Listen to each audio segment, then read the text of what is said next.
చూసుకున్నట్లయితే తెలంగాణలో హైదరాబాద్, ముఖ్యంగా హైదరాబాద్లో కారు బీభత్సం సృష్టించిందనమాట.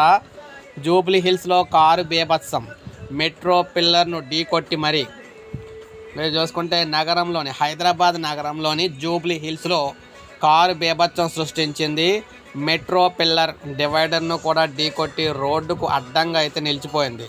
ప్రమాద తీవ్రతకు కారు వెనుక టైరు ఊడిపోయాయి అన్నమాట. ఈ ప్రమాదంలో డ్రైవర్కు తీవ్ర గాయాలు కావడంతో అతన్ని ఆసుపత్రికి తరలించారు. కారు బీభత్సంలో స్థానికులు భయాందోళనకు గురయ్యారు. మద్యం మత్తులో డ్రైవర్ కారును నడిపి ఉంటాడని స్థానికులు అనుమానిస్తూ ఉన్నారు. కృష్ణానగర్ నుంచి జూబ్లీహిల్స్ చెక్ పోస్ట్ వైపు వెళ్తూ ఉండగా ఈ ఘటన చోటు చేసుకుందనమాట. ఇది ఒక పెను ప్రమాదం అయితే అయ్యింది. మొత్తం మీద అక్కడ ఉన్న అందరూ కూడా భయభ్రాంతులకు అయితే గురయ్యారు. ఇప్పుడే మనకు అప్డేట్ అయితే వచ్చింది. ఒక లైక్ చేయండి, అందరికీ తెలుస్తుంది. సబ్స్క్రైబ్ చేసుకోకపోతే మన ఛానల్ సబ్స్క్రైబ్ చేసుకొని ఫాలో అవుతానండి. ఇలాగే మీకు మన ఛానల్ ద్వారా ఎప్పటికప్పుడు అందిస్తూ ఉంటాను నేను.